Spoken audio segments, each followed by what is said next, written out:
Wisselende reacties op Prinsjesdag en na jaren betalen, klagen en lobbyen is een tolvrije tunnel nog nooit zo dichtbij geweest als nu. Maar er gebeurde meer deze week. Een overzicht. De metseltekens op Walcherse kerken zijn toch niet verdwenen. Dat blijkt uit onderzoek van de gemeente Veren. Eerder werd gesteld dat ze zouden zijn weggehaald door restauratiewerkzaamheden. Hoewel het soms slecht te zien is, zijn ze er nog steeds. Dit soort metseltekens werden tot aan de 16e eeuw door metselaars met speciale bakstenen in gevels gemaakt in Noordwest-Europa. Voor de zomer maakte amateurhistoricus Rob Dreesens uit Middelburg bekend dat op basis van zijn bevindingen metseltekens van verschillende kerken op Walcheren waren verdwenen.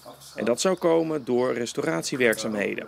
De gemeente Veren gaf toen aan het verder te zullen onderzoeken en nu is dus die uitkomst bekend. De metseltekens, daar waar ze er zijn, echt met respect behandeld zijn, niet verdwenen zijn, niet mishandeld zijn door restaurateurs die daar geen verstand van zouden hebben. Dus nee hoor, we zijn wat dat betreft ook opgelucht dat het onderzoek heeft opgeleverd dat het gewoon heel goed ervoor staat met de metseltekens.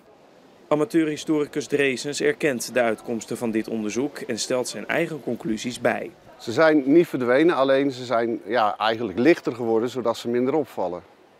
Dus godzijdank zitten ze er nog. Ik bedoel, maar er zijn er ook nog genoeg die nog gerestaureerd moeten worden. Die zitten meestal aan de kerken. Dus ik hoop eigenlijk van harte dat daar heel zorgvuldig mee omgesprongen wordt. Zegt u dan, ik zat daarmee fout? Nee. Ik heb heel lang onderzoek gedaan en in de ene keer waren ze gewoon verdwenen in mijn visie. En je ziet ze nog wel, alleen vallen ze veel minder op en dat is jammer. Volgens de gemeente Veren kan daar niets aan gedaan worden en is het ene teken nou eenmaal duidelijker dan het andere door de tand des tijds. Positief is dat er nu meer aandacht is, dus we kunnen er nu ook meer over vertellen. We weten ook wat meer nog over het waarom van het ontstaan van deze metseltekens. En dat is denk ik het goede weer aan dit verhaal, denk ik. Zeeuwen moeten vanaf volgend jaar fors meer waterschapsbelasting gaan betalen. De verwachte stijging van de tarieven is zo'n 11%. Een gemiddeld huishouden is daardoor volgend jaar 40 tot 50 euro meer kwijt. En wij worden ook geconfronteerd, net zoals ieder ander, met heel veel kostenprijsstijgingen voor zaken in het beheer en onderhoud. Ruim 70 miljoen van onze kosten zijn daaraan verbonden in onze begroting. En dat leidt ertoe toch dat daar allerlei kostenstijgingen naar voren komen, waardoor we toch die prijsverhogingen moeten gaan doorvoeren in onze tarieven, helaas. Een paar maanden geleden sprak het waterschap in de voorjaarsnota nog over een lastenverzwaring van 5,5 tot 6%. Maar dat wordt nu dus bijna verdubbeld. Het bestuur hoopt in de toekomst de tarieven niet meer zo extreem te moeten verhogen. Een nieuwe rol voor kernenergie, een energieplafond en halvering van de stikstofuitstoot. Woorden uit de troonrede waarbij de oren in Zeeland werden gespitst. Maar het waren niet de enige thema's waarbij de oren werden gespitst, zegt Heiko Strietman. Een van de thema's die ook in Zeeland speelt en gaat spelen is natuurlijk de opvang van vluchtelingen, van asielzoekers. Voor crisisopvang van asielzoekers en de huisvesting van statushouders trekt het kabinet 1 miljard euro uit.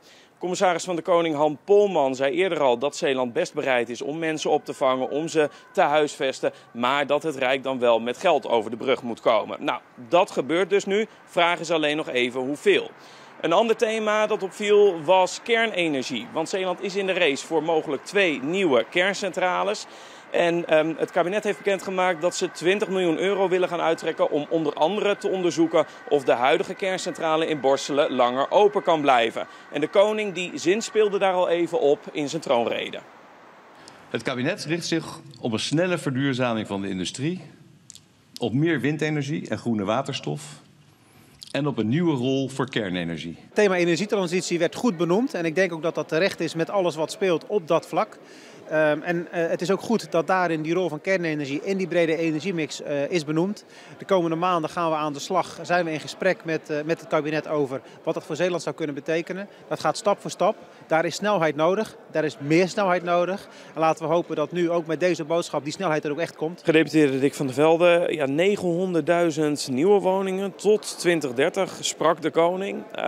Dat moet u redelijk als muziek in de oren klinken, denk ik. Hoe kan dat bijvoorbeeld in Zeeland? Nou, in Zeeland had het ministerie ons al een getal gegeven waarvan zij dachten dat dat in Zeeland mogelijk zou moeten zijn. En dat was? Dat was 5.700 en wij zien dat we ongeveer 2,5 keer zoveel kunnen realiseren. We moeten nog wel even de check doen van kan het ook werkelijk allemaal. Maar ik heb goede hoop dat wij half oktober een bod kunnen doen wat of in die richting ligt.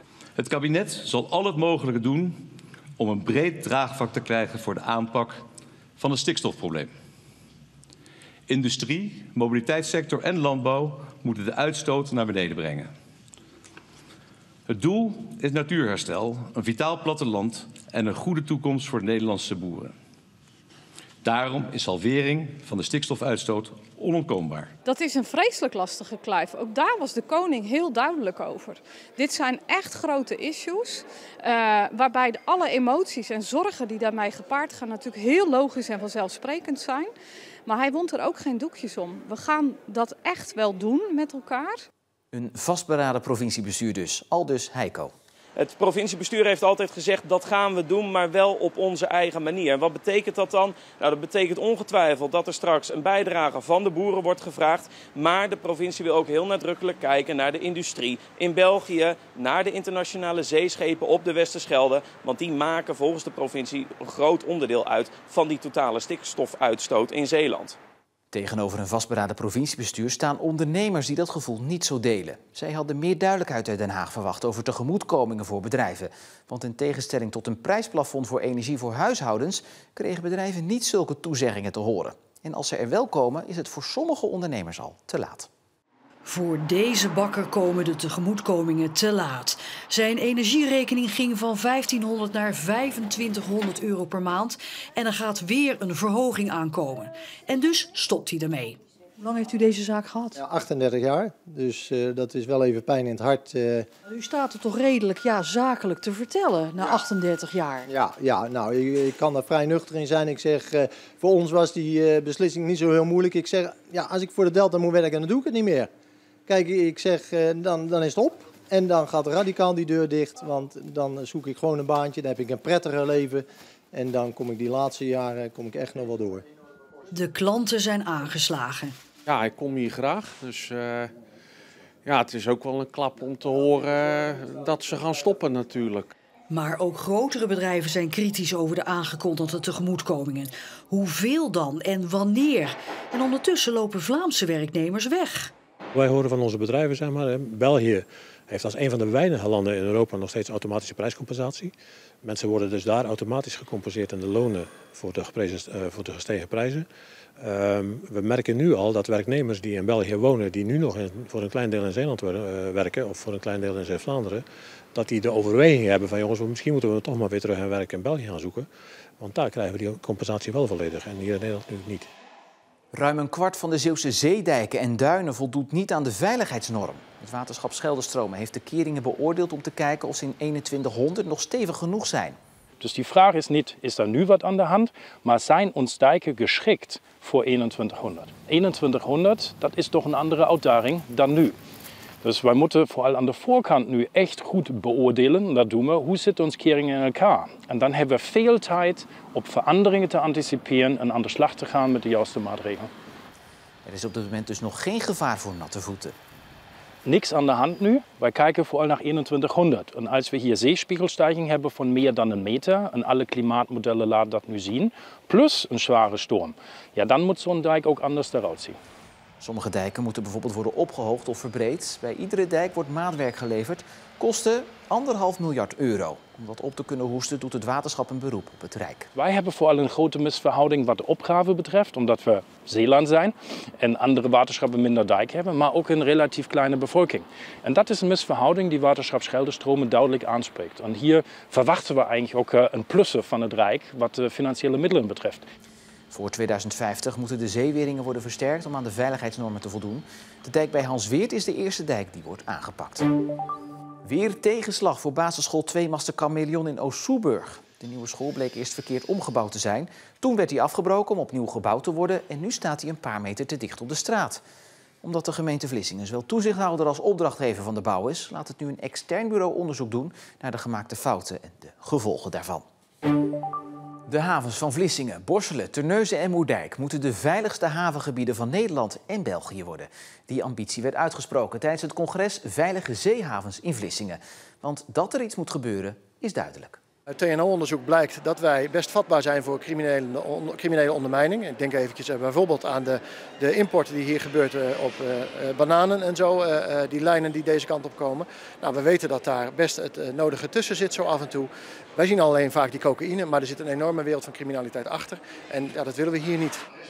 De ambitie van de Zeeuwse havens om helemaal drugsvrij te zijn in 2030 zijn hoog. En daarvoor moet ook nog wel het een en ander gebeuren. Dat zit hem natuurlijk in de preventieve aanpak. Dus we hebben het over hogere hekken, meer camera's, biometrische toegang, dat soort dingen. We willen ook kijken naar hoe kunnen we mensen die in de haven werken helpen om weerbaarder te worden. Maar ik denk ook aan de repressieve kant, dus de politie. We hebben een heel klein haventeam bij ons.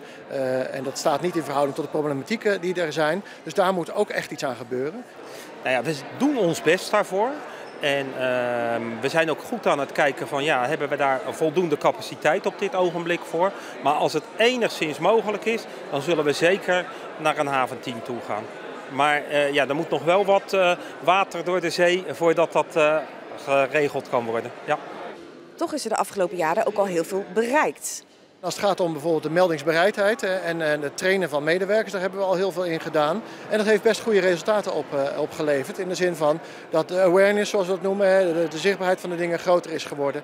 Het doel om de Zeeuwse havens zo onaantrekkelijk mogelijk te maken voor criminelen kan alleen bereikt worden door samenwerking van overheden en bedrijfsleven. Vanuit Verbrugge Terminals zijn we wel benieuwd hoe dat we eigenlijk als organisatie kunnen te werk gaan tegen de drugscriminaliteit binnen de organisatie. Het ministerie van Justitie en Veiligheid heeft zo'n 3,5 miljoen euro per jaar beloofd voor de aanpak van de ondermijnende criminaliteit in dit gebied. Dat is een hoop, maar is het ook genoeg? Ik denk niet dat aan het eind van de looptijd van dit programma het probleem opgelost is. Nee, we zullen daarin moeten blijven investeren. Maar met dit geld kunnen we al echt goed van de kant. De aanpak van de waterkwaliteit in het Grevelingenmeer gaat waarschijnlijk nog jaren duren. Volgens Rijkswaterstaat gaat er pas in 2028 of 2029 concreet iets aan de kwaliteit van het water in het Grevelingenmeer gebeuren. Tot nu toe stond dat voor 2026 op de agenda. Reden voor de vertraging is dat er veel partijen bij betrokken zijn die het mede daarom complex maken, legt verslaggever Remy Oppeneer uit. Daarnaast zijn er inmiddels ook verschillende opties. De grote favoriet was in het verleden altijd een doorlaat maken in de Brouwersdam, waardoor het getij terug zou komen in het Grevelingenmeer en de waterkwaliteit zou opknappen. Maar inmiddels gaan er ook steeds meer stemmen op om het misschien wel zoet te maken, dat Grevelingenmeer. En daar zouden weer de boeren op Schouwen-Duiveland bijvoorbeeld mee geholpen zijn, want ja, die hebben heel veel gebrek aan dat zoete water. Wat de oestersector betreft is het heel duidelijk, die balen van die vertraging. Onze grootste uitdaging is eigenlijk nu de Grevelingen. Dat is ook inmiddels al wel bekend. Dat gaat daar gewoon niet. Er valt geen oesterbroed de laatste 3 jaar. Dus ja, daar hebben we ook geen oesters. Dus dat is een enorme uitdaging. Maar daarnaast voor de Oosterschelde is toch ook... Ja, we zijn nog steeds bezig met de oesterboorder die we willen ontwijken. En dus de kweek, dus niet op de bodem, maar in de waterkolom, is toch ook nog steeds een uitdaging. Het nieuws over de vertraging kwam op de dag dat het nieuwe oesterseizoen werd geopend. Maar ondanks de tegenslag zien de kwekers nog genoeg kansen en mogelijkheden voor de toekomst. Er heerst nog geen halleluja-stemming, maar ja, ze willen wel toekomstproof gemaakt worden. Willen ze onder meer doen door meer ruimte te krijgen om oesters te kweken op tafels die in het water staan. Dat zijn van die dingen die je bijvoorbeeld hier achter me ziet. Die staan dan in het water en de oesters die groeien dan in deze zakken. Dat is wel heel arbeidsintensief, maar de oesterboorden bijvoorbeeld wordt er wel door tegengehouden. Het enige probleem is dat die vaak in gebieden staan die Natura 2000 zijn, dus beschermd natuurgebied. Ja, dan komen er natuurlijk weer heel veel andere clubs bij kijken die daar wat van vinden. Dus voordat het zover is, moet er nog heel veel gediscussieerd worden. Als het aan de Tweede Kamer ligt, wordt de Westerschelde-tunnel in 2025 tolvrij voor personenauto's. Een motie daarover is unaniem aangenomen. Voor vrachtverkeer verdwijnt de tol vooralsnog niet. Maar voor veel Zeeuws-Vlamingen was het vrijdag opstaan met goed nieuws. Ja, een vriendin van me appte er vanmorgen over. Ja, dat is toch fijn. Ik ben 80 jaar en ik heb altijd al betaald om naar de overkant te gaan. Het zou leuk zijn dat we nu een keertje voor niks kunnen. Wat vindt u ervan dat u al die jaren al heeft moeten betalen? Als ik het terug ga rekenen is het heel veel. Is dat zo? Is dat definitief? Nou, dan is het gewoon prachtig. Dan horen we weer volledig bij Nederland. Ik vind het fantastisch. Komt gewoon eigenlijk 10 jaar te laat, maar het is fantastisch als het komt. En waarom? Ik werk in Vlissingen en ik woon hier in Terneuzen. En ja, dat is een hoop geld als je dat ieder jaar moet betalen. kort gezegd goed nieuws. Als unaniem de Kamer zegt van luister, we vinden dat dat moet. En het kabinet heeft gezegd van luister, we laten ons oren hangen naar wat de Kamer vindt. Nou, dan is het goed. Dus dat is goed nieuws en er is dekking voor gevonden. Ook goed nieuws. Maar ja, als je iets zegt dat je niet meer uit kunt leggen als politiek dat dit in stand gehouden wordt. En dat je het eigenlijk onrechtvaardig vindt. Ja, dan moet je dat niet nog tot uiterlijk 2025 laten duren. Die mening deelt ook Petra de Boevere van Stichting Zeeland Tolvrij. Zij vindt dat de tol volgend jaar al stopgezet moet worden. Daarnaast vindt ze ook dat het vrachtverkeer er gratis doorheen moet kunnen. Het schept weer ongelijkheid. En de pot geld waar het nu uit zou komen is juist bedoeld om economie aan te jagen. En als je dan de zakelijke markt nog steeds laat betalen. Wij hebben in Zeeuws-Vlaanderen dus echt transportbedrijven die 2 ton tolgeld per jaar betalen. En dat geeft gewoon oneerlijke concurrentie, een ongelijk speelveld. En dat moet gewoon eens afgelopen zijn. In de motie staat ook dat de provincie een redelijke bijdrage moet leveren om het tolvrij maken van de tunnel te kunnen betalen. Gedeputeerde Van der Maas is daarvan nog niet meteen overtuigd. Ik ga daar graag het gesprek over aan met minister Harbers. We hebben daar tot nu toe geen concrete afspraken over gemaakt. Ja, en als het gaat over een bijdrage, dan zou ik ook in herinnering willen roepen dat we al bijna 20 jaar onze bijdrage hebben geleverd in de regio met het betalen van de tolgelden. En tegelijkertijd, het staat in de motie, het is een oproep, dus ik ga het gesprek erover aan. Verder wil de gedeputeerde kijken of het mogelijk is het opheffen van de tol ook te laten gelden voor het vrachtverkeer. Van der Maas gaat daarover binnenkort in gesprek met de minister. En terwijl dat in voorbereiding is, zeg ik goeie avond, want we zijn aan het einde van Zeeland de Week voor deze week. En graag tot morgen.